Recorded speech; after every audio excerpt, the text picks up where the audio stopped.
주의 은혜가 온전히 평안하셨습니까? 옆에 사람과 인사합시다. 사랑합니다. 축복합니다. 제목이 있어요. 제목 같이 읽겠습니다. 여기 띄워줘야 주보에 있습니다. 주보에 같이 읽을까요?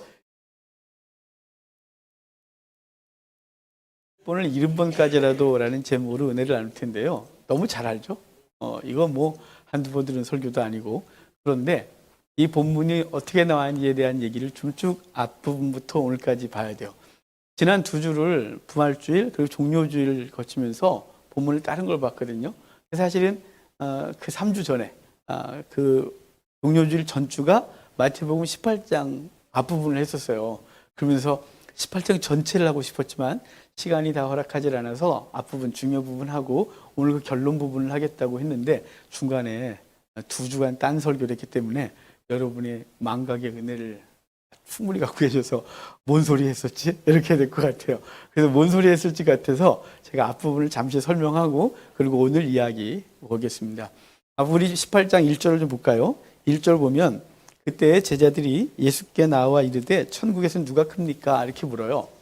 자, 지금 요 그때라는 이 말은 예수님이 고난 당신이 예루살렘에서 죽을 거라는 것을 순환 예고를 2번 한 이후에라 그랬죠. 주님은 지금 나 예루살렘에 가서 죽을 거야. 나 예루살렘에 가서 죽을 거야. 이런 얘기 하고 있었단 말이에요. 그런데 지금 제자들은 예수님과 내려가면서 그 소리는 생각하려 하지 않고 생각하려 하지 않는 거예요. 죽고 싶지 않으니까. 근데 자기들끼리 하는 말이 뭐냐면 누가 크냐 이거죠. 누가 크냐 논쟁 벌이는 거예요. 우리도 맨날 그 논쟁 벌인다 그랬잖아요. 내가 니보다 크다. 뭐 이런 거죠.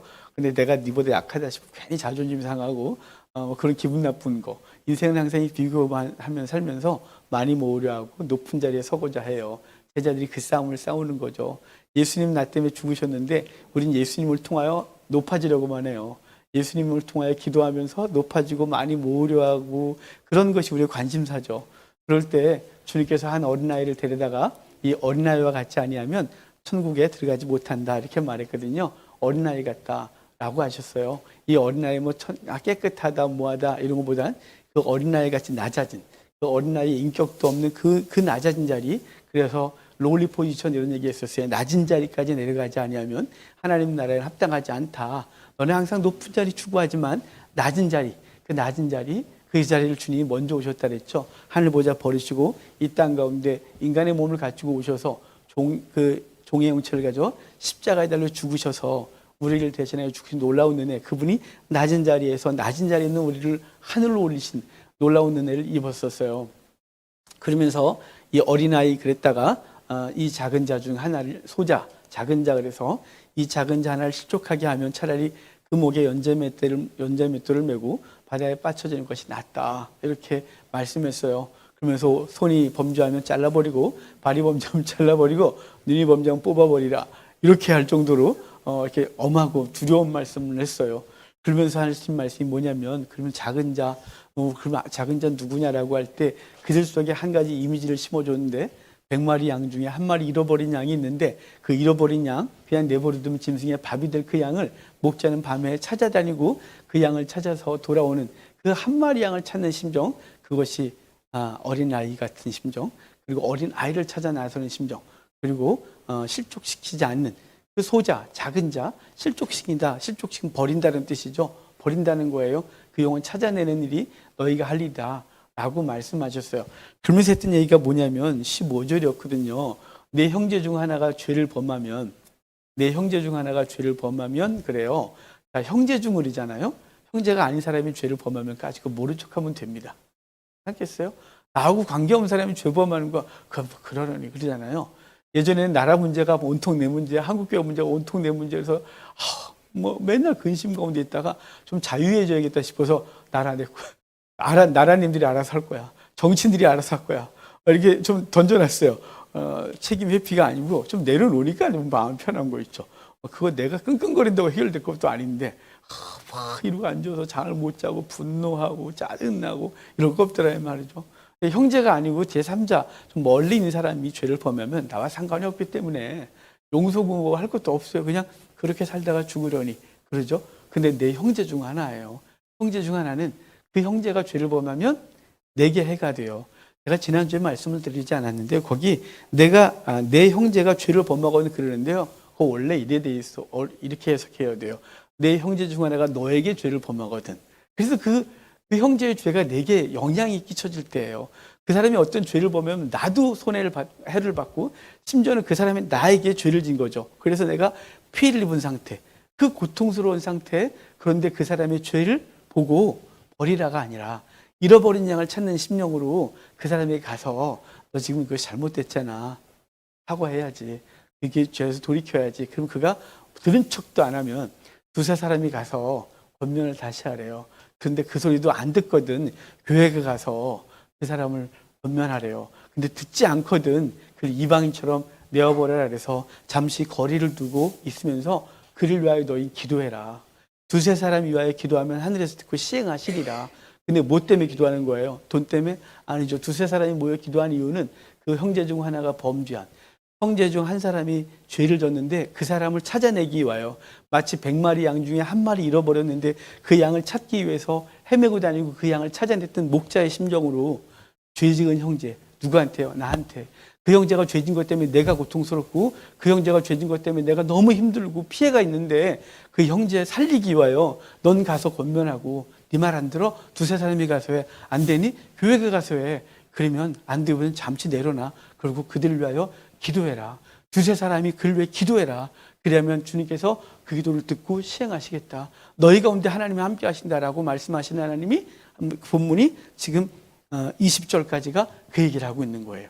자, 지금 맨 처음에 높아지려고 하는 제자들에게 낮아지라고 하시고 낮아져서 누굴요? 낮아져서 낮은 자 영접해라. 낮은 자 영접하는 차원에서 더 가서 그 잃어버린 영혼, 죄 지은 영혼, 범죄한 영혼 찾아 나서라.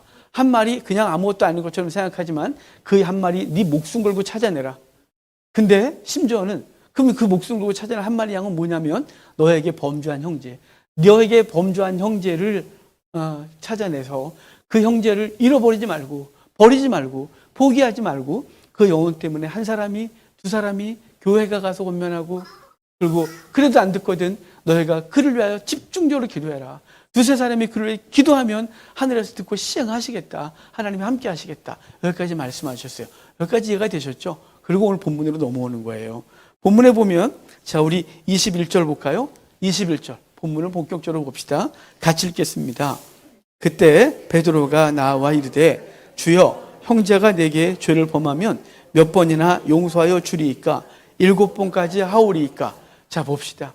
지금 아까 15절에 내 형제가 죄를 범하거든 그랬죠.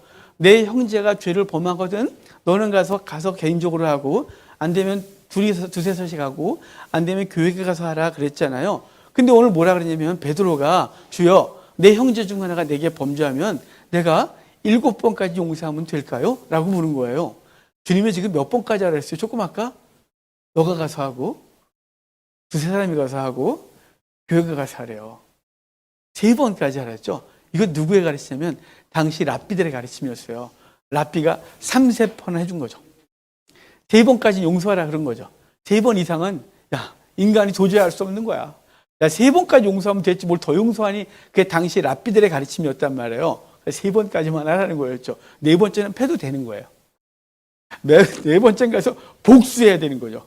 이제 인간이 갖고 있는 본성 아니겠어요? 3번까지 참았다 내가 이런 거죠. 그런데 좀 베드로는 생각해 보니까 3번 그래 주님께 3번까지 했지만 내가 7번까지 한다면 주님이 엄청난 칭찬하겠구만. 그래도 주여 내가 형제 중에 하나가 내게 범죄하거든. 그래서 내가 7번까지 용서하면 될까 이렇게 물은 거예요. 그럼 주님께서 이렇게 대답하셔야 되는 거 아니에요? 와우 대단한데 역시 등발다워.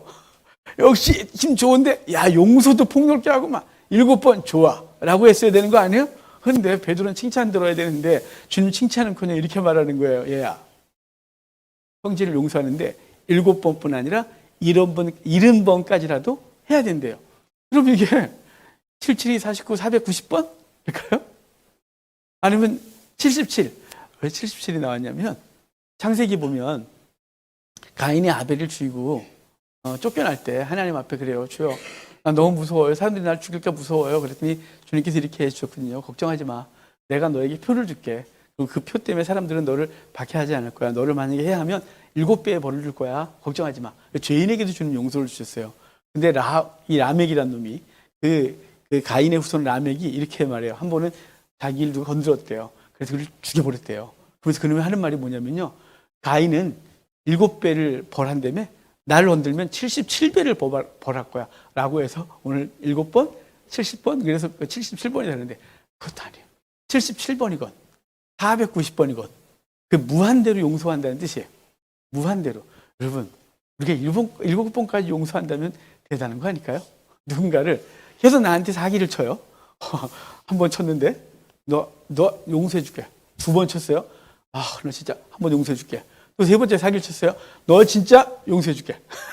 7번까지 했어요. 여기까지도 대단한 거 아니에요? 그런데 주님은 몇 번이요?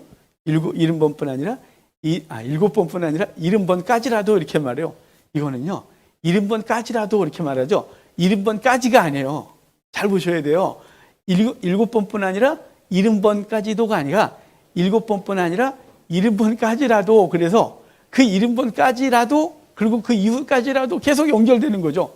그러니까 계속해서 무한대로 용서하신 하나님의 말씀을 하시는데요. 여러분 이게 가능할까요? 여러분 가능하신가요? 가능한 것처럼 얼굴을 갖고 계세요? 여러분 우리는 불가능해요. 우린 불가능해요. 이건 인정하셔야 돼요. 그러면 여러분 저 뒤에 가면 하나님께서 너희 형제를 용서하지 않으면 하늘 아버지께서 너를 용서하지 아니하시리라 그랬거든요. 그러면 우리 천국 못 가겠네요. 그죠? 제가 이 본문 때문에 이 본문을 묵상하면서 이 본문만 갖고 묵상했겠어요? 주석도 뒤지고 또 이걸 말씀하신 분들 설교도 한번 들어보고 또 보니까 제가 8년 전에 이 설교했더라고요. 8년 전 설교도 제 설교도 한번 들어보고 다 그래보지 않았겠어요? 그런데 많은 분이 희한하게 설교하더라고요. 뭐냐면 용서하지 않으면 천국을 못 간다. 제가 충격을 받아갖고요. 아니 여기 너희가 35절 보면 이래요. 너희가 각각 마음으로부터 형제를 용서하지 아니하면 나의 하늘 아버지께서 너희에게 이와 같이 하시리라. 너가 형제를 용서하지 않으면 나도 용서하지 않아. 라고 하는 걸로 문자적으로 해석을 해서 지옥 가는 걸로 돼 있어요. 여러분 그러면 저와 여러분이 다 지옥 가야죠. 용서가 안 되는데 여러분 용서가 되세요? 전 7번뿐 아니라 70번까지라도 용서하라. 전 진작 포기할 거예요. 저는 안 될 거거든요. 제가 애쓰고 몸부림치지만 쉽지가 않아요. 제가 분노하지 아니하리라? 아니요. 저도 어느 순간 하고요. 내가 차 운전할 때 내가 다시는 승질을 안 내리라? 요즘 승질을 안 내요. 진짜 잘 안 내요. 제가 웬만하면 우리 가족들이 다 증인인데요. 승질 잘 안 내요. 근데 승질이 나요. 속에서 나는데 참아내는 거죠. 내가 안 하리라. 내가 목사인데 내가 안 하리라. 내가 창밖으로 소리 안 내리고 이 차 안에도 주님 거하시는데 내가 주님 앞에서 내가 안 하리라 하지만 내 속 저 깊은 곳에서 때로 욱 할 때 갑자기 확 들어오면 순간적으로 욱 이렇게 제 본성이 나올 때 있는데 그걸 참아낼 뿐이지 내가 그를 용서하거나 괜찮아 훌륭해 급한가 봐 이렇게 안 된단 말이죠. 왜 저래 싶은 거 있지 않겠어요? 여러분 우린 용서가 안 돼요. 그럼 진작에 우리는 천국 갈 생각하지 말아야죠. 주님이 우리에게 요구한 걸까요? 요구하셨죠. 근데 사실은 이 얘기는 우리에게 그렇게 하라고 했지만 무슨 얘기하고 싶으냐면 하나님의 용서에 대한 얘기를 하고 싶은 거예요. 하나님이 우리를 용서하시는데 7번뿐 아니라 70번까지도 용서하셨거든요. 계속이죠. 사실은 490번만 용서받았을까요, 여러분이? 여러분 태어날 때부터 지금까지? 아니 하루에도 490번 용서받아야 될걸요? 우리가 얼마나 악하고 우리가 얼마나 우리 속의 본성이 우리를 괴롭히는데 490번 금방 가지 않을까요? 여러분 주님이 우리를 무한대로 용서하셨어요. 그 무한대 용서가 어디냐면 처음에 창세기부터 시작돼요. 하나님은 우리를 사람을 창조하시고 에덴 동산에 두셔서 주님 우리와 사랑하기를 원하셨어요. 사랑하려고 선택한 거죠. 피조물들을 다 만드신 이후에 인간을 완전한 자유의지를 갖고 있는 완벽한 자유의지를 갖고 있는 상태로 만드셨어요. 주님은 사랑하기를 원하신 거죠. 사랑하기를 원하신 거예요. 그래서 사랑하기를 원하는데 그 사랑이 배신해버린 거죠. 그 사랑이 등 돌린 거예요.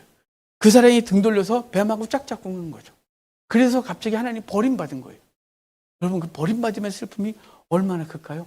그래서 주님은 그 버림받은 슬픔에 대해서 인간을 완전히 멸하지 아니하시고 그들을 벌하시지만 여인의 후손을 약속하셔서 그들을 다시 회복할 약속을 하셨어요.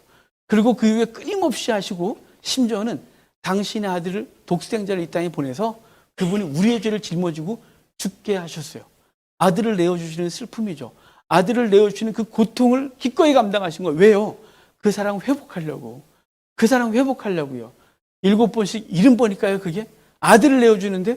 아니, 내 아들을 내주는 게 7번뿐 아니라 70번까지 갖고 될까요? 490번 갖고 내 아들을 대신할 수 있어요? 아니죠.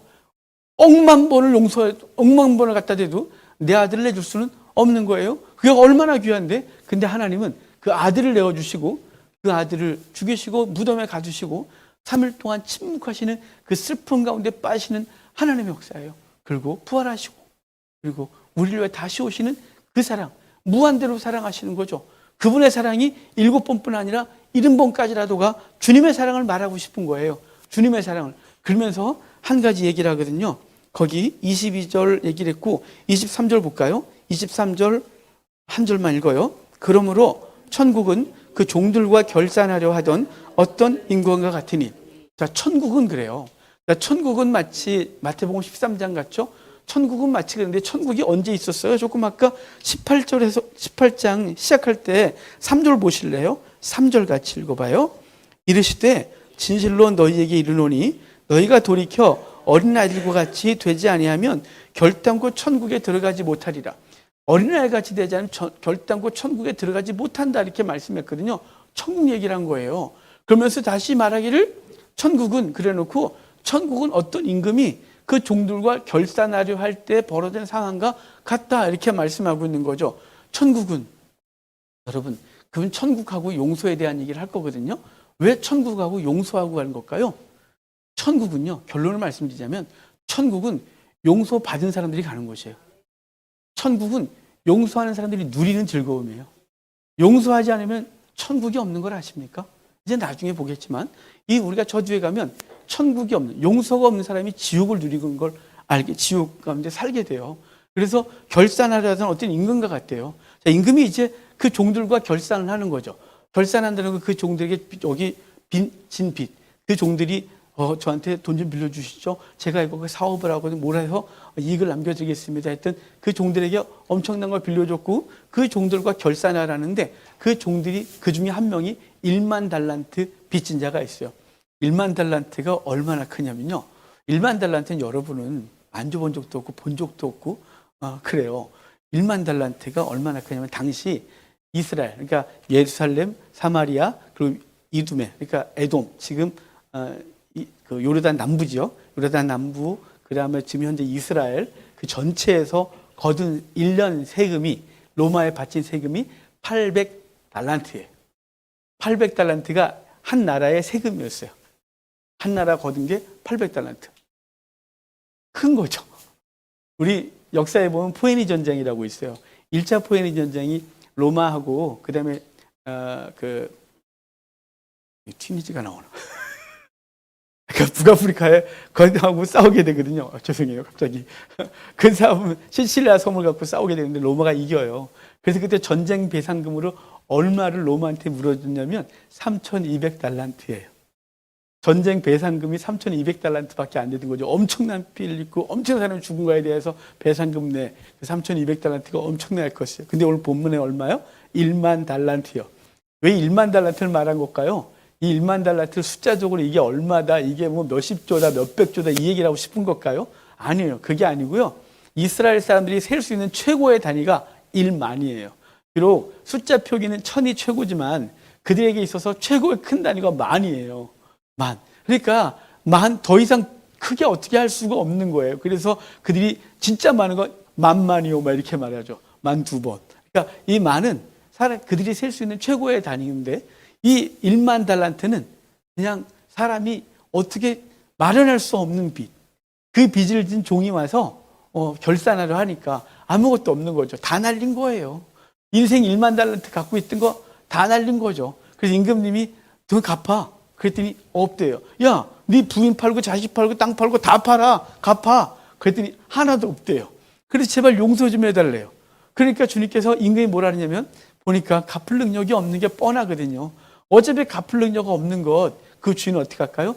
탕감해 줬대요. 그래서 여기 27절을 볼까요? 27절 같이 봐요.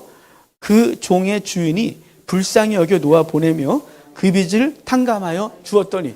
불쌍해서 탕감해 줬대요. 왜냐하면 얘가 능력이 있으면 갚으라고 했겠죠. 그렇지 않을까요? 그가 1만 달란트 갚을 능력이 없어도 5천 달란트를 갚을 능력이 있으면 야, 그 5천이라도 내놔 라고 하지 않았을까요? 1만 달란트는 둘째치고 1달란트를 갖고 있으면 야, 그거라도 내놔 라고 하지 않았을까요? 그런데 아예 능력이 없대요. 아예 능력이 없으니까 뭐 했냐면 탕감해 줬대요. 이건 누구 얘기한 걸까요? 저 여러분이에요. 여러분, 우리가 하나님 앞에 범죄했는데요. 죄의 싹은 뭐라 하냐면 죄의 싹은 사망이에요. 죄의 싹은 목숨을 내놓는 거거든요. 근데 죄에 대한 값을 치러야 되는데 값을 치를 능력이 없는 거죠. 거기 아까 그 사람이 뭐라 그랬냐면 그 주인이 종에게 25절을 보면 몸과 아내와 자식들과 모든 소를 다 팔아 갚으라 그랬어요. 몸과 아내와 자식들과 모든 것. 그런데 능력이 안 되는 거죠. 그럴 능력이 안 되는 거예요. 그거 다 팔아봐야 아무것도 안 되는 거죠. 그러니까 이 주인의 입장에서는 어차피 못 받을 거 그냥 용서해 준 거죠. 탕감해 준 거예요. 저와 여러분이요, 하나님 앞에서 죄의 싹을, 죄에 대한 결과를 이렇게 갚을 수 있다고 생각하는 경향이 있어요. 그래서 종종 이렇게 말하죠. 여러분, 하나님 앞에 죄 지었으면 하나님 앞에 회개 기도를 하세요. 회개 기도하면 주님 용서해 주세요. 그럴까요? 갑자기 또 헷갈리네. 그죠? 회개 기도 아래서 열심히 해봤는데 여러분, 회개 기도가 용서의 근거일까요? 여러분, 회개 기도가 용서의 근거면 회개 기도로 끝났겠죠. 주님 회개 기도만 시켰겠죠. 굳이 아들까지 내어줬을까요? 아들을 내어줄 이유가 뭐 있어요? 회개 기도하면 될걸. 주여, 내가 어제 누구 돈 500만 원 훔쳤어요. 용서해 주옵소서. 아멘. 그러면 용서받은 거 아니겠어요? 그래서 용서받은 걸까요? 그게 될까요? 여러분, 우리가 요 세 치어로 회개 기도했다고 용서받았다고 하는 이 이상한 생각을 하고서 회개 기도를 열심히 해라. 그래야 천국 간다고 어릴 때 제가 그렇게 배웠어요. 그래서 회개 기도하지 않은 것은 하나님 앞에 가면 심판받는다는 거죠. 그래서 제가 얼마나 괴로웠겠어요. 그래서 우리 이렇게 기도하지 않았어요, 여러분? 알고 지은 죄, 모르고 지은 죄 다 용서하옵소서. 찝찝하니까 기억이 하나도 안 나는데 그것 때문에 내가 지옥 갈 것 같으니까. 여러분, 그럴까요? 아니요. 우리의 회개 기도가 우리의 죄에 대해서 보상이 되는 게 아니에요. 우리의 죄에 대해서는 반드시 갚아야 되거든요. 그게 속건 재물이에요. 누구 걸 하나 훔쳤어요? 500만 원, 우리 500만 원짜리 훔쳤다 칩시다. 그러면 갚을 때 600만 원 갚아주고 그리고 재물을 바쳐야 되는 거예요. 그러니까 내가 죄진 것보다 더 큰 거를 갚아야 갚는 거란 말이죠. 근데 우리가 죄진 거에 대해서 여러분 얼마나 갖고 다니셨어요? 지난주 혹시 누군가와 갈등하면서 험한 말 한 적 없으세요? 그 험한 말 한 사람한테 가서 미안하다가 사과하고 험한 말을 더 받으셔서 오시고 하나님 앞에 재물을 좀 드리시고 용서받아야 되지 않겠어요? 여러분, 우리의 죄는 갚을 방법이 없어요. 우리의 죄가 형제에 대해서 용서하고 당연히 구해야 되죠. 하지만 그것으로 완벽한 용서가 됐다가 안 되는 거죠. 그래서 우리의 죄는 어떻게 용서받았냐면 예수 그리스도가 우리의 죄를 짊어지고 죽으심으로 용서받은 거예요. 그러니까 주님께서는 우리에게 능력이 없으니까 당신의 방법으로 탕감해 주신 거예요. 우리에게는 죄를 깨끗이 할 방법이 없으니까. 죄의 삭슬 사망인데 삭은 이 내 생명 갖고 드리는 순간 나는 없으니까 주님께서는 어떻게 하면 좋니? 그래서 주님이 하신 방법이 뭐냐면 탕감이에요. 탕감. 당신의 거 손해보고 끝난 거죠. 그게 뭐예요? 당신의 아들을 내어주시고 그 아들을 죽이심으로 우리의 죄는 끝내버리신 거죠. 그래서 탕감했대요. 그래서 탕감하여 주었다라고 하고 그는 돌아가요. 얼마나 좋았을까요? 올 때는 얼마나 무서웠을까요? 그 심판 앞에 섰는데 죽었다 싶었는데 그분이 용서 이렇게 말한 거죠. 여러분, 저와 여러분들이요 나중에 하나님의 보좌 앞에 설 거거든요. 그래서 백보자 심판이라고 들어보셨죠? 보좌 앞에 설 거예요. 그런데 주님은 우리를요 그냥 통과시켜요. 왜냐하면 우리의 죄는 예수 그리스도가 다 사해 주셨고 우리의 이름은 생명책에 기록되어서 그냥 통과한 거예요. 다 탕감받았거든요. 탕감받은 사람의 명단이 그 앞에 있고 우리는 그 앞에 섰다가 천국으로 들어가게 되는 거예요. 얼마나 즐겁겠어요. 천국에서 노래 부르고 살지 않을까요? 이 땅에서 용서받은 사람 그 앞에서 집에 나가면서 막 쾌제를 부르고 막 난리 치지 않았을까? 막 이렇게 영하고 막 치면서 다리 막 이러고 이러지 않았을까요? 너무 행복해서 노래 부르고 막 행복해 가는데 갑자기 재수 없는 한 인간이 딱 보이는 거예요. 그 재수 없는 인간 한번 볼까요? 27절 볼까요? 같이 27절 28절 같이 읽어요. 그 종의 주인이 불쌍히 여겨도와 보내며 그 빚을 탕감하여 주었더니 그 종이 나가서 자기에게 100데나리온 빚진 동료 한 사람을 만나 붙들어 목을 잡고 이르되 빚을 갚으라 하매. 자, 지금 1만 달란트 탕감받고 집에 가 너무 행복했는데 막 너무너무 좋은데 갑자기 앞에 눈앞에 100데나리온, 자기에게 100데나리온 빚진 자를 보는 거예요. 100데나리온은요 얼마냐면 1데나리온이 하루 품삯이에요. 노동자 하루 품삯이요. 그러면 100데나리온은 100일만 일하면 되는 거예요. 그러니까 3달치 월급을 모으면 갚을 수 있는 게 100데나리온인 거예요. 그런데 이 100데나리온 빚진 사람을 보고서 잘 됐다, 너 갚아. 그러면서 멱살을 잡았대요. 목을 잡고 이러되 갚아 임마. 그랬더니 얘가 제발 똑같아요. 제발 용서해줘. 내가 반드시 갚겠나이다. 반드시 갚겠어요. 그러니까 막 엎드려서 비는데 얘가 이랬대요. 됐고 너 5개 들어가 있어. 너 빚 다 갚을 때까지 못 나와 너는. 그래서 받아버렸대요. 여러분, 아까 자기는 용서해 주소서 그래서 1만 달란트를 탕감받았거든요. 얘를 감옥에 가두면 영원히 갇혀 있겠죠. 죽을 때까지. 왜냐하면 갚을 능력 없으니까. 근데 여러분 100데나리온 빚진 자는 이 사람도 뭐 오죽하면 100데나리온 빚지고 못 갚고 있겠어요. 사정을 하고 있겠어요. 근데 얘를 감옥에 넣어버린 거죠. 넣어버리고 갚을 때까지 그 안에 있어 라고 했어요. 마치 우리가 하나님의 엄청난 용서를 받았음에도 불구하고 우리의 형제와 자매들의 죄에서는 감당이 안 되는 우리의 분노를 표현하는 것 같아요. 멱살 잡고 끌어당겼잖아요. 그러고서 용서해달라는데 됐고 감옥에 가 있어. 감옥에 가 있다가 갚으면 나와. 얘가 갇혀있는데 누가 갚을 거예요? 당시 처자식은 경제적 능력이 없는데 영원히 갇혀있겠죠. 영원히 거기서 갇혀있다가 죽으래요. 100데나리온 때문에. 그런데 지금 주님께서 이 비유를 하시면서 이걸 보고 동료들이, 그 친구들이 보고 너무나 안타까웠대요. 와, 너무 안 됐다라고 했다는 거죠. 그래서 주인에게 이야기를 하고 주인이 33절 볼까요? 32절 33절 같이 봐요. 32절 33절. 이에 주인이 그를 불러다가 말하되 악한 종아, 내가 빌기에 내가 내 빚을 전부 탕감하여 주었거늘 내가 너를 불쌍히 여김과 같이 너도 내 동료를 불쌍히 여김이 마땅하지 아니하냐. 자, 지금 주인이 뭐라 그래요? 야, 내가 너를 1만 달란트 용서했는데 야, 너 지금 가다가 네 친구를 감옥에 뒀다며. 야, 내가 너를 용서해 준 것처럼 너도 네 형제를 용서해 주는 것이 마땅하지 아니하냐. 이 마땅하다가 헬라어로 여기선 데이라는 헬라어인데요. 반드시 뭐뭐 해야 된다는 뜻이에요. 반드시 이렇게 된다는 거죠. 그러니까 너는 나한테 용서받았으면 너는 반드시 내 형제를 용서해야지. 너 나한테 1만 달란트 용서받았는데 넌 반드시 용서해야지. 반드시. 이거는 해도 되고 안 해도 되고가 아니에요. 여기 마땅하다라고 우리가 번역한 건 여기 마땅히 해야 돼. 당연히 해야 되는 거야. 이건 하면 안 해도 되고 안 해도 되가 아니라 반드시 해야 되는 거야 라고 말씀해 주고 있어요. 여러분, 그러니까 저와 여러분들이 주님 어떤 은혜를 입어야 100데나리온 빚진 자를 용서할 수 있냐면 1만 달란트 탕감받았다는 이 감격과 감사와 느낌이 있어야 우리 형제들을 용서할 수 있어요.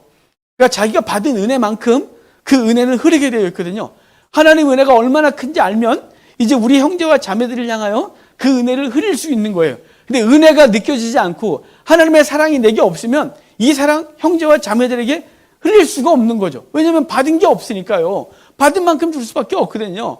1만 달란트 탕감받았다는 이 감격, 하나님의 용서의 은혜가 있는 그 감격은 우리 형제와 자매들을 향하여 기꺼이 우리가 할 수 있는 만큼 다가가서 용서할 수 있고 끊어낼 수 있는 힘이 생기는 거죠. 그러므로 니는 가서 난 용서할래가 아니라 뭐부터 해야 되는 거예요? 하나님의 은혜 받는 것부터 먼저 해야 되는 거예요.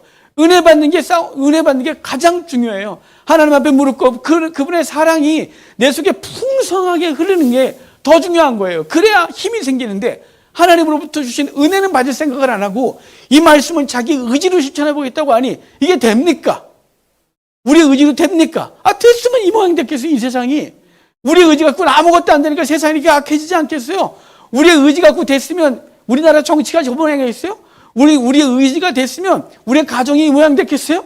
우리의 의지가 제대로 됐으면 한국교회가 이 모양 됐겠어요?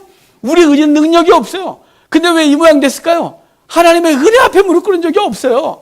하나님의 은혜 앞에 서서 그 은혜를 받는 데는 힘을 다하지 않은 거예요. 은혜를 받아야 흐르게 되는 거예요. 하나님의 용서의 은혜, 1만 달란트 용서받은 그 은혜가 여기서 가득해지면 100데나리온은 도도 아니잖아요. 100일만 일하면 되는 건데 까짓 거 1만 달란트는 1년 세금보다 많았고 그 이스라엘 전역에서 몇 년을 세금을 걷어야 그거 겨우 막고 메꿀 수 있는 거예요. 엄청난 거 아니겠어요? 그런데 우리는 우리 형제를 용서하지 못하는 이유는 내가 은혜 받지 못했기 때문이에요. 요한복음 15장에 이렇게 말씀하세요. 주님은 이제 추후에 만찬을 하시고 겟세마네 동산을 가시면서 주님이 이렇게 말씀하시거든요.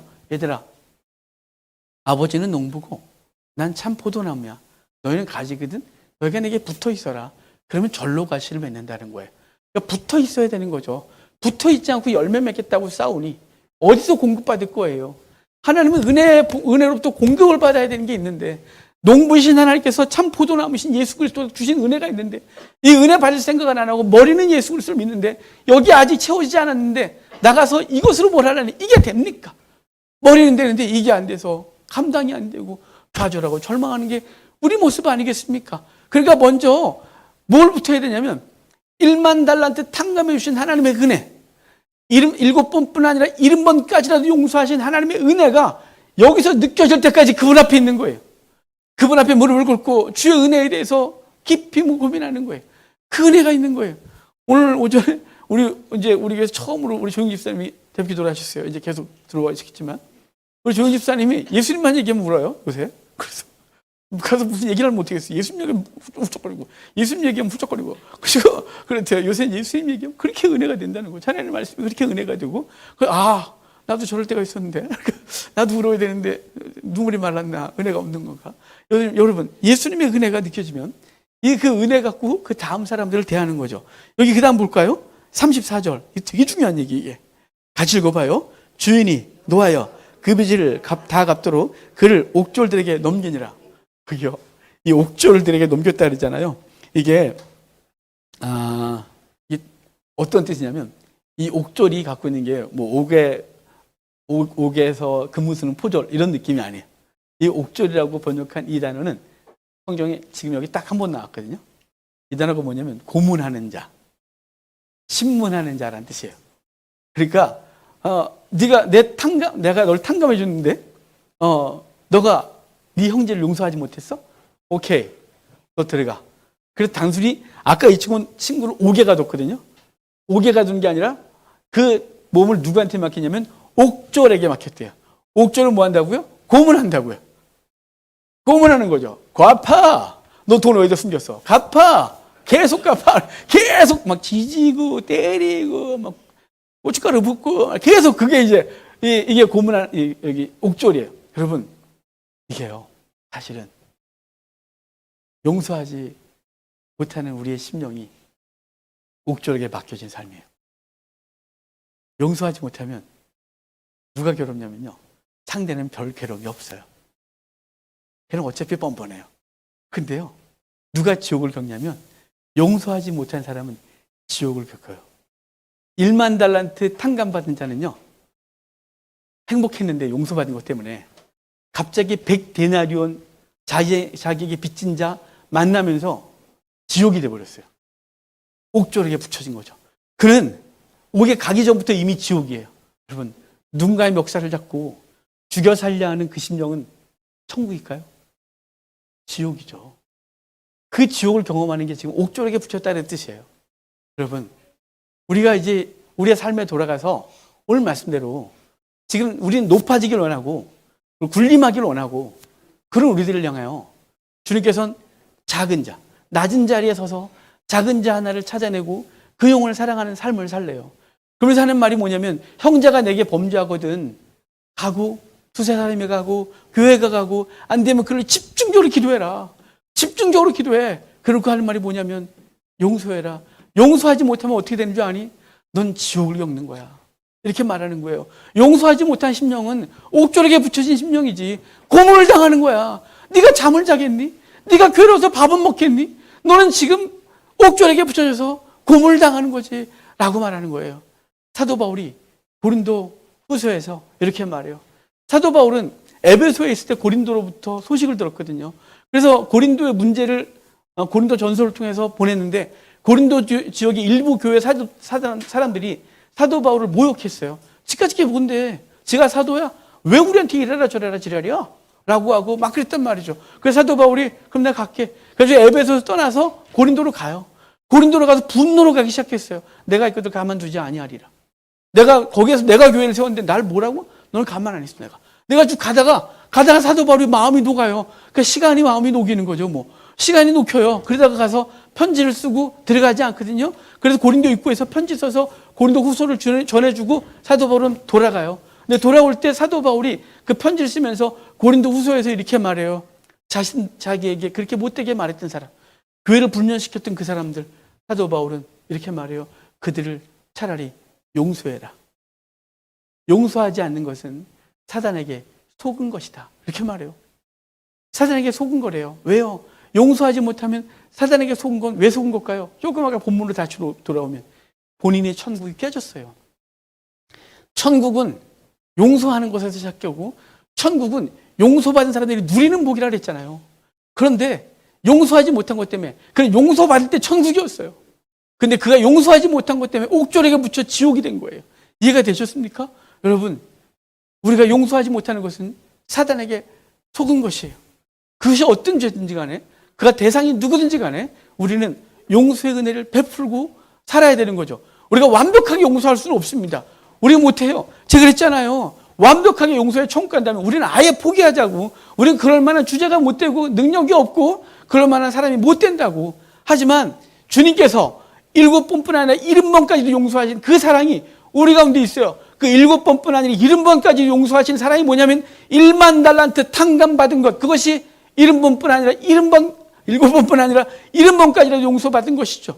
그분이 당신의 아들을 내어주신 그 사랑이 묵상되어지고 느껴지고 감격되어지는 순간 이 사랑으로 이웃을 대하게 되고 기꺼이 마땅히 떼이라고 했던 것처럼 반드시 용서하게 되는 거죠.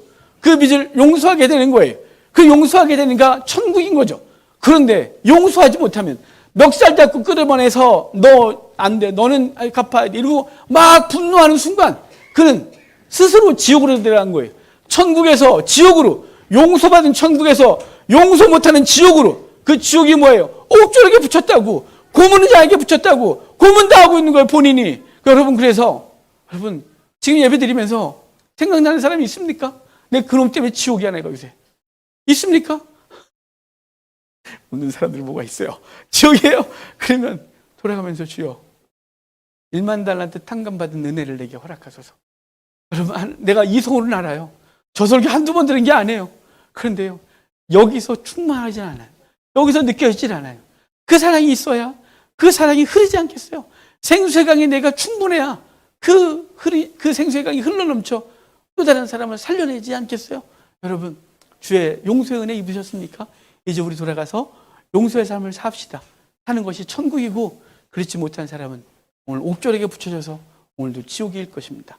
여러분 그래서 여러분들이 주님의 용서 받고 용서의 삶 살아내는 귀한 한 해 갖길 주의 이름으로 축복합니다.